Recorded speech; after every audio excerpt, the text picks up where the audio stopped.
Hello, everybody. We'll get started a few minutes after the hour. I put a link to the agenda in the chat. Please mark your attendance and if you have any open items you want to discuss today.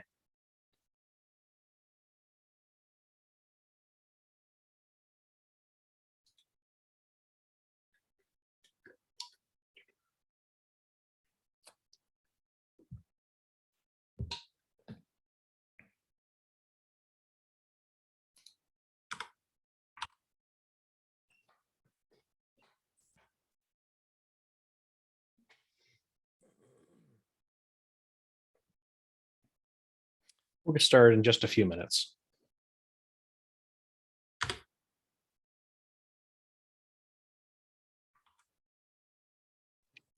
Sorry, Crow, for my silence in the last meeting. I have drama with homebrew again.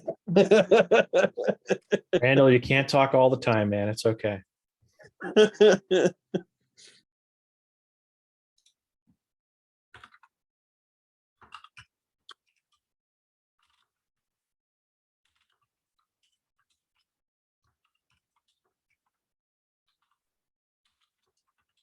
Randall, was that actual home brewing or like compiling a compiler to install the I had my dependency? right privileges revoked because Oh. of several factors, basically. But yeah, but we had a conversation about security, and it's a long story. Okay.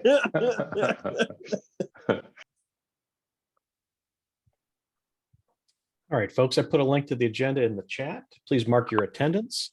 And if you have any items you want to discuss today, we have a moderate agenda ahead of us, but always willing to take some new items.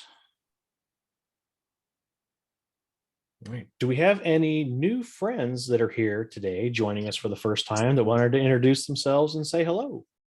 Sure, I'll go. Hi, everyone. Bradford Bartlett here. I work at Sonos. I'm here in the Seattle area, focus on product security. And first time and glad to be joining. Thanks for having me. Welcome, Bradford. Always glad to have you.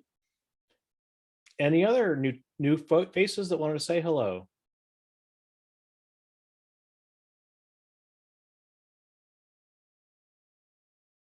I'll go next probably. Hi, this is Arun joining in from India. I'm joining this meeting for the first time. And happy to join and looking forward to collaboration further. Welcome, Arun. Glad to have you. Anyone else wanted to introduce themselves?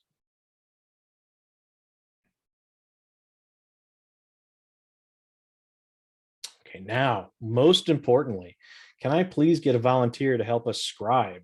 One of the most important jobs is to make sure we have good notes so that anyone can take a look at this and reflect upon it and jump in and collaborate in the future.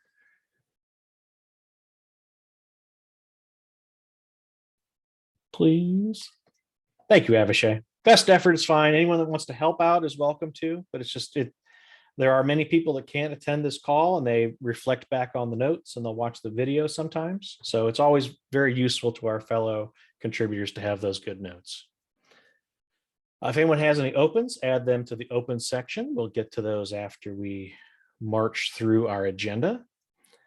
First and foremost, we talked with the TAC yesterday and they agreed to formally provide us feedback and commitment to provide feedback and counsel on the open source security incident response team plan.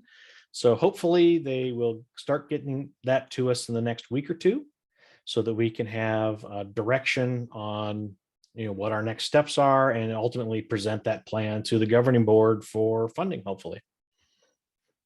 Any questions about the OSS cert?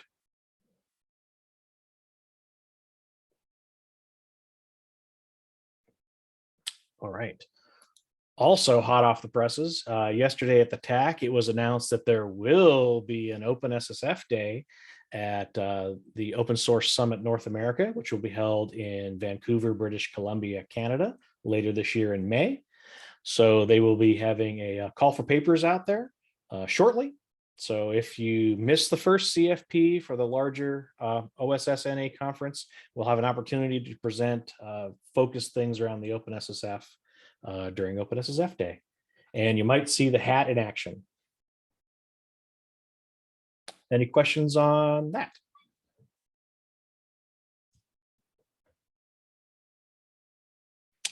In our next exciting piece of news, the working group agreed that we were going to have monthly APAC-friendly time zone meeting. So we had our first one the 26th of January. And unfortunately, there was light attendance. We had 2 gentlemen join us.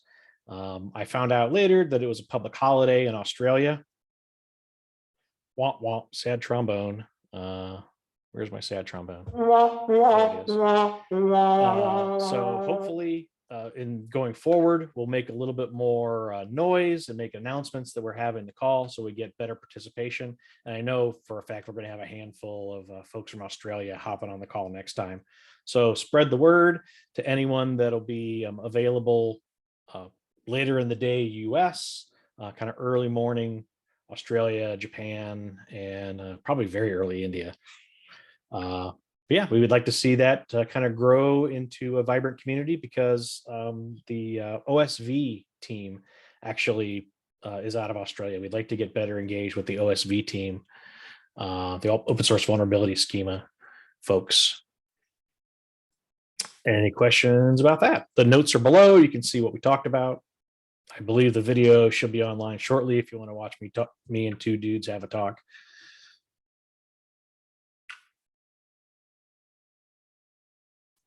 All right. OSV was what for the notes? The project lead is out of Australia, and they're actually kind of tacitly part of this working group. So ideally, that call will help us collaborate better with that team.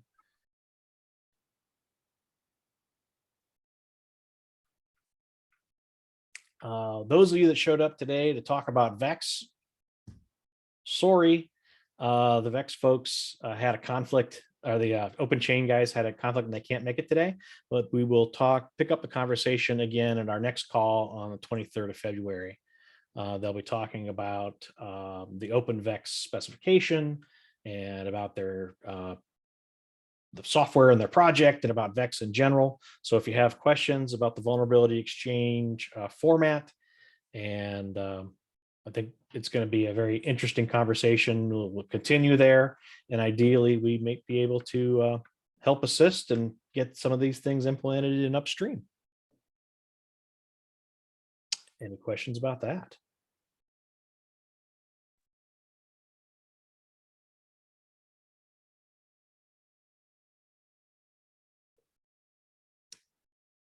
All right.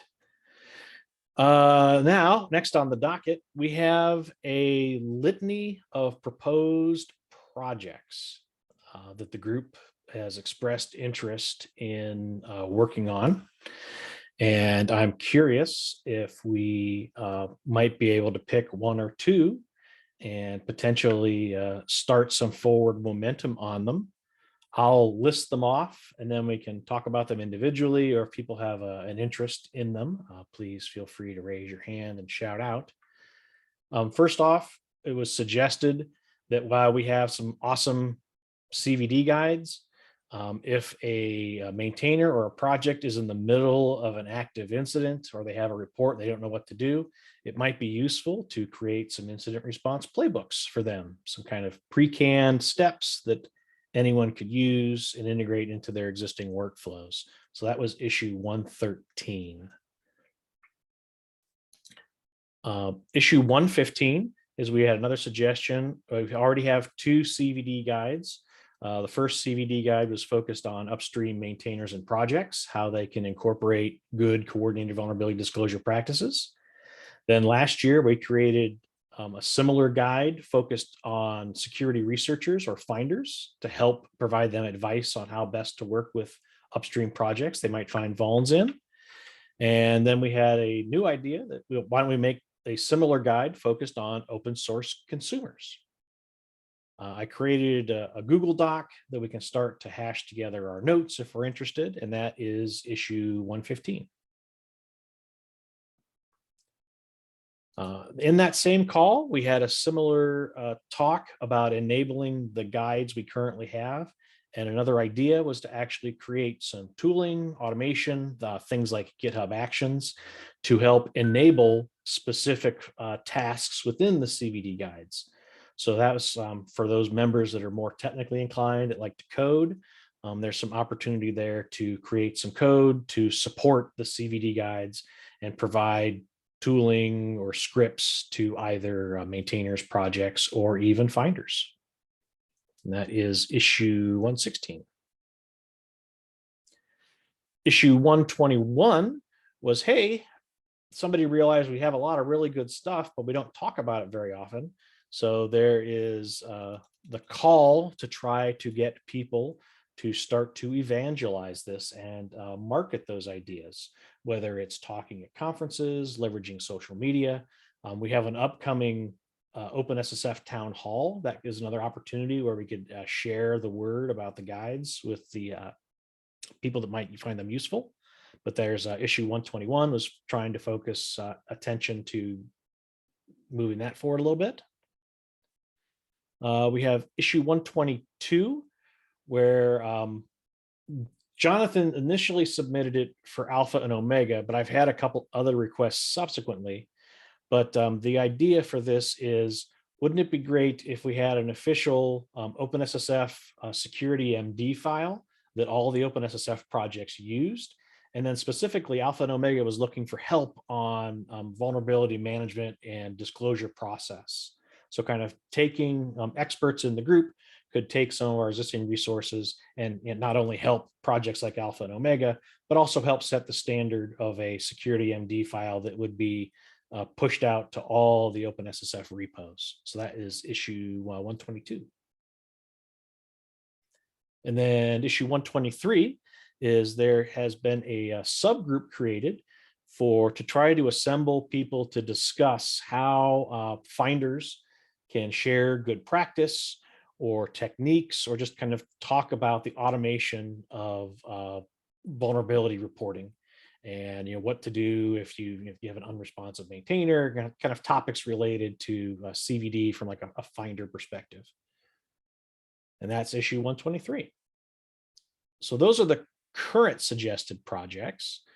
What does the group think? Is anyone really super excited about any one of them? Did we miss anything? Is there something else the group would like to collaborate on? I would say it's not. It's the final one about automation is more about automation of vulnerability finding, reporting, and disclosing, and less about unresponsive maintainers. Okay. So yes, I just sent there's a new working group channel, sub-channel. It's a sub working group. If you're looking to join it, it's the working group _vulnerability_disclosures_autofix. I will share a link to that in the regular channel. And there's a doodle poll that's up for anybody that would like to join that call in terms of trying to find a working group time to meet. And that doodle link is in the open section there for anyone interested in participating in that group. And we can have multiple efforts going on at the same time. Nothing wrong with that, but would be interesting to see the group, what you're interested in collaborating on and sharing back with the larger group. Any other thoughts or comments? Does any of these things spark joy for you?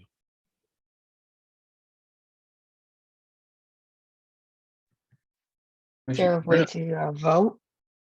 Maybe share it across and vote? We don't need to vote necessarily. These are all ideas that members have submitted. So if you're interested in participating in any of them, you could express that here, or you could go right on to any of those issues and comment, I'd like to party with y'all. And we will potentially set up focused meetings for those. Or we can dedicate time during this call if enough of this group is interested, we can spend time on writing a new guide, for example. I am intending to so for the AutoFix group, that's got its own channel and its own discussion. There was a big thread on that topic around maintainers are not necessarily thrilled by automated pull request generation, or there are certain maintainers that are not necessarily thrilled. So that's doesn't necessarily, since that's already got a breakout working group, I invite anybody who wants to join that one to hop on that one. The thing that's more actionable for me in this particular case is I as a person working under Alpha Omega, which is a sub-project of the Open Source Security Foundation, need a disclosure policy that's kind of signed off by other people for how to do disclosure of vulnerabilities that from the work that Yesney and I are doing. And so this is the issue 122.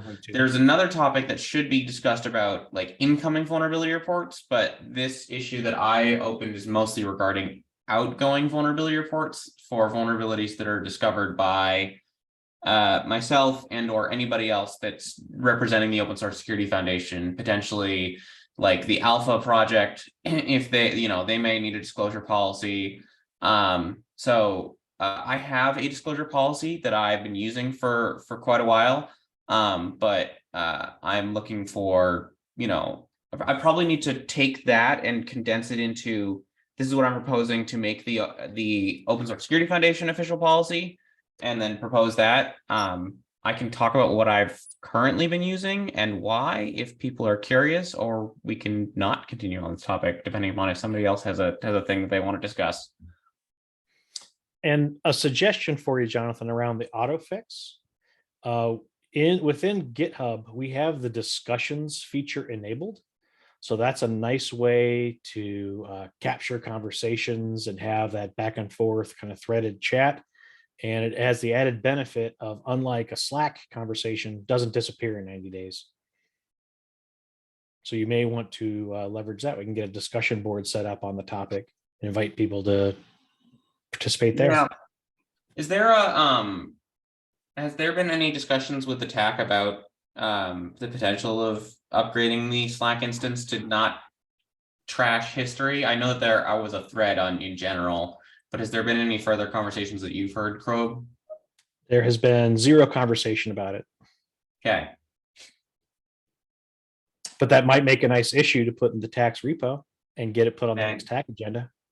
Okay. Because that is a bit of a pain point. But we can mitigate that, at least in our scenario here, by using moving over to discussions, because that doesn't go away.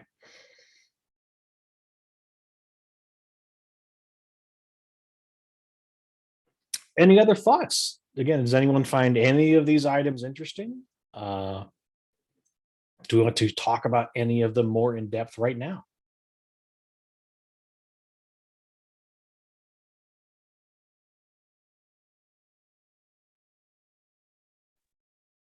Don't all jump at once. Right. There's a question on the chat that I just wanted to talk about real quick. Cool. Please. I'm gonna please correct me with your name. Ron. He had asked, do we have a single place repository for all unreported known vulnerabilities across the main project foundations? This is something we've been discussing within the Alpha Omega project to kind of have a central repository.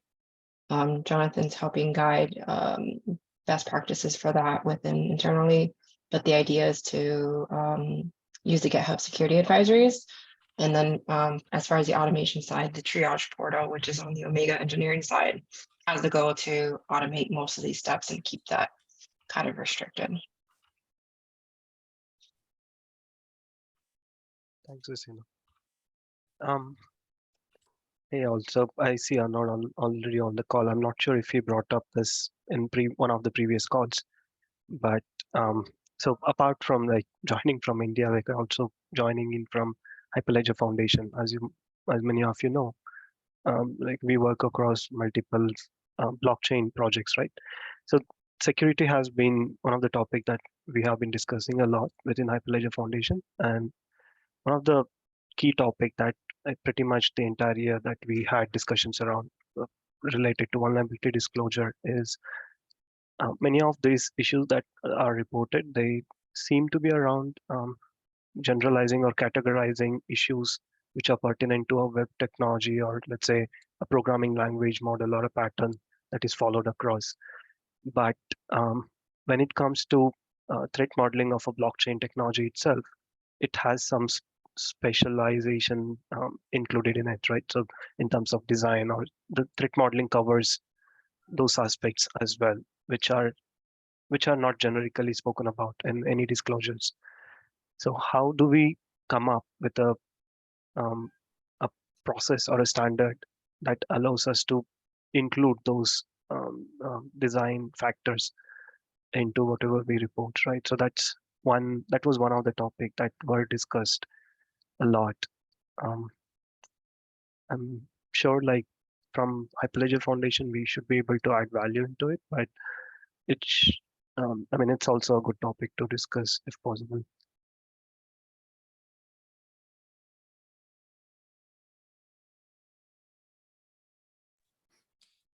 What thoughts do the group have on that?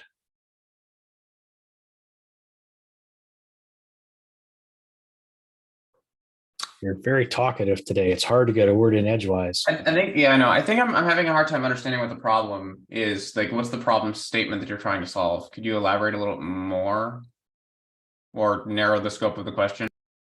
Right. So let's say a typical project, I'll say there is a Java library that has some vulnerability. And when the disclosure is reported, we tend towards saying that, hey, this function, if written in a particular way, it allows us to expose certain things, or allows us to hack into the system through these means, and it probably needs a fix, right? And when you start talking about a blockchain technologies threat modeling, we start diving deep into the way, let's say, a particular blockchain technologies, the consensus model is built into it, or maybe a, operation around how the commit is built into it, right? So the vulnerability may not be in terms of the coding practice, but maybe in terms of, let's say, if this gets deployed in a particular fashion, or like this kind of parameter, if done through these configurations, it's possible for us to expose certain information which is not right. And these are kind of issues that we wanted to bring up, right? So it's mostly also around how do we avoid hard fork happening across in a blockchain network through a coordinated effort across multiple parties. And that's where the discussion stemmed out or originated.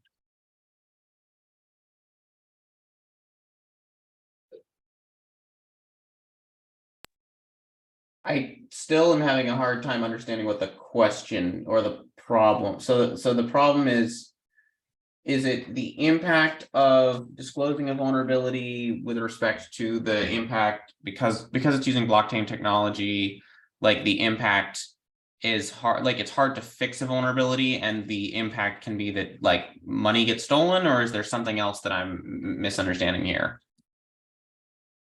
Sure. So, no, I need your help to pitch in. Feel free to jump in.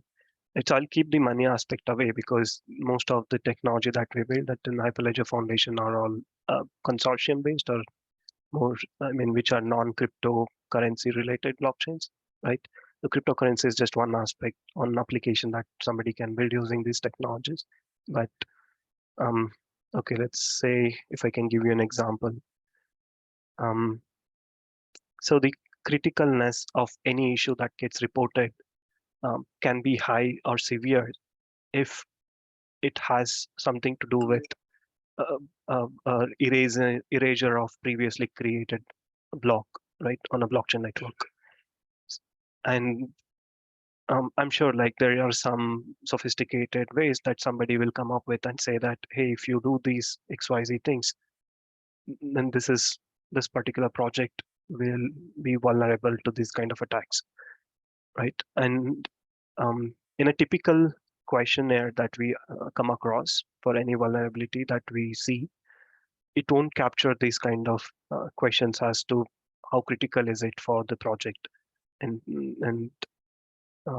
like for us, at least on the blockchain side, it gets severe if it deals with that erasure of previously committed block, right? And so that criticalness of any issue that gets reported is not captured through any of the other parameters that we generally read through in a disclosure form. So how do we consider those factors in a form, in the vulnerability disclosure form, and put a point against it, right? I understand that it also requires us to go deep into threat modeling of each project, but can we generalize and come up with a mechanism for such questions?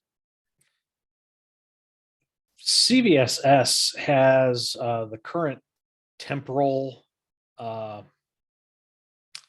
aspects of the vulnerability that the analyst can rate, and that is designed for a consumer or a downstream user to be able to provide additional characteristics. So if in your example, integrity is very important. So anything that would have an integrity of a high impact, you would want to flag and bump up the severity on. So CVSS today and in the 4.0 version has some mechanics in there to tweak the initial score to be able to provide that more important severity, based off of our perspective, this is more important. So like in a bank, if there was an OpenSSL error on the online banking platform, they could be able to go in there with the current mechanics to state, based off of our threat profile and our appetite, this type of problem immediately gets higher severity score. But that's typically, like you mentioned, Arun, you're going to need to have more homework and understand kind of what the threat model is, what the specific concerns are. So if you can blanketly say anything that affects integrity is automatically high, then you'd need to adjust that in the temporal scoring. That could be some guidance you could provide. But and then things like we talked about VEX, that's another aspect where in the future you potentially could say we are affected or not affected, and that's just additional vulnerability information for a risk analyst to evaluate as they are trying to understand how they want to react. And then you have like the exploitability. That's another way if something's being actively exploited.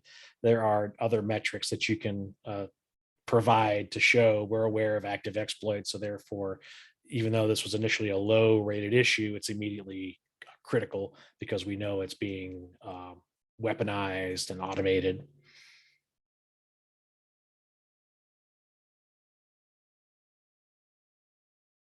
Understand.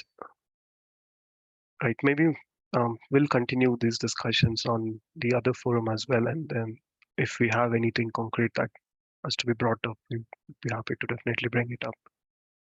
Yeah, please, we have a mailing list if you want to ask questions or have a dialogue with the group. We also have our Slack channel, which I mentioned has the 90-day time bomb. But if we want to, if this is a topic of interest, we easily can make a discussion and have that threaded discussion within our GitHub.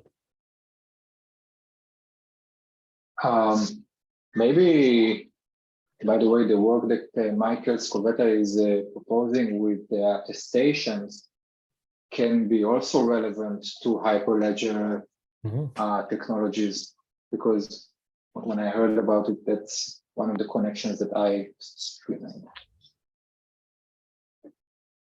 Yeah, and I don't know, Jonathan or Yesenia, is the attestation, is that part of Alpha, or is that just kind of a side little project that Scovetta is kicking around? That's part of the Omega tool chain. So you pass in a a package into the Omega tool chain.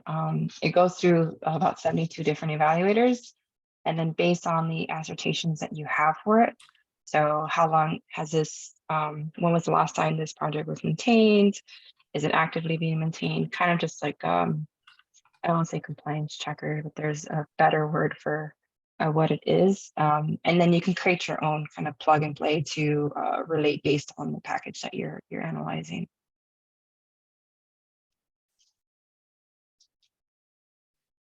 And do you have maybe a link you could share about what the project or any kind of notes that maybe Arun in the group could take a peek at just to kind of get more up to speed on that progress? Yes, let me find the. Thank you. So apparently I goofed and set up Doodle to set up a single event instead of a like Doodle poll, like a poll. So I'm gonna figure out what I did wrong and try to create this the right way.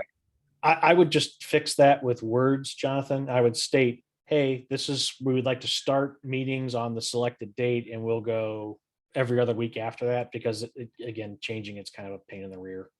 No, I haven't sent it out too far, so I'll fix it. I got it. It's all good. I'll make it turning it into a poll. He made it to his personal calendar to schedule an invite. But I shared the link on the chat, and then I'll post it as well onto the meeting notes.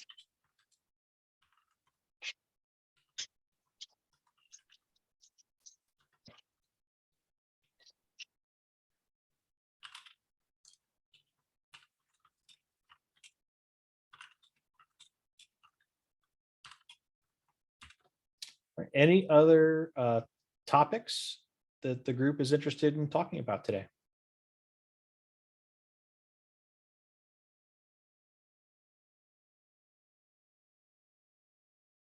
All right, we have a lot of proposals, so please take a moment to read through them after we close this call and consider participating in them. Express your commentary on the issue. As Jonathan mentioned, for the auto fix, there'll be a doodle poll very soon. And thank you to our new friends. Hopefully you're able to come back when we're a little bit more talkative. Next week, in 2 weeks, we'll talk about VEX again. So thanks, everybody. Enjoy the rest of your days, and we will adjourn. Thank you. Thank you. Thanks, Bye. all. Bye-bye.